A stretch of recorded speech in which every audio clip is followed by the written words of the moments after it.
eigenlijk een coworking en een co-creatieplek. Wij onderscheiden ons eigenlijk op basis van onze locatie. Wij hebben vooraan in ons gebouw een coworking space voor de klassieke coworkers en achteraan hebben wij een keuken waarin onze members zich eigenlijk kunnen experimenteren.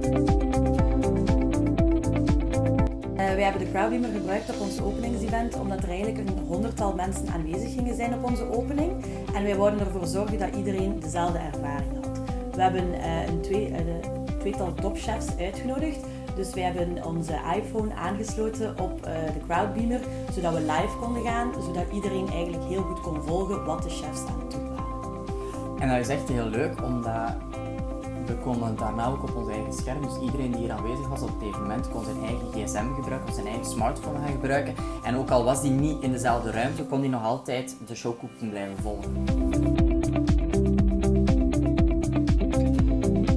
Wij gebruiken de Crowdbeamer eigenlijk omdat onze locatie hier onderverdeeld is in allemaal verschillende hoekjes en ruimtes.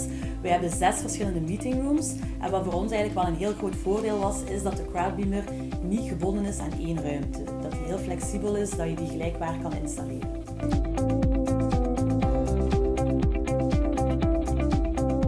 Ja, ik geef hier ook workshops en net zoals de andere mensen die workshops geven, vind ik Crowdbeamer heel handig om mee te gaan werken, omdat ik heb geen klassiek scherm meer achter mij. Ik kan de slides eigenlijk heel gemakkelijk met iedereen verdelen.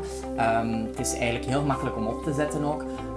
Plus ook notities is eigenlijk heel gemakkelijk. Iedereen kan gewoon zijn eigen notities via de Crowdbeamer app noteren en heeft die dan ook voor zich. En dat vind ik wel een echt groot pluspunt als lesgever.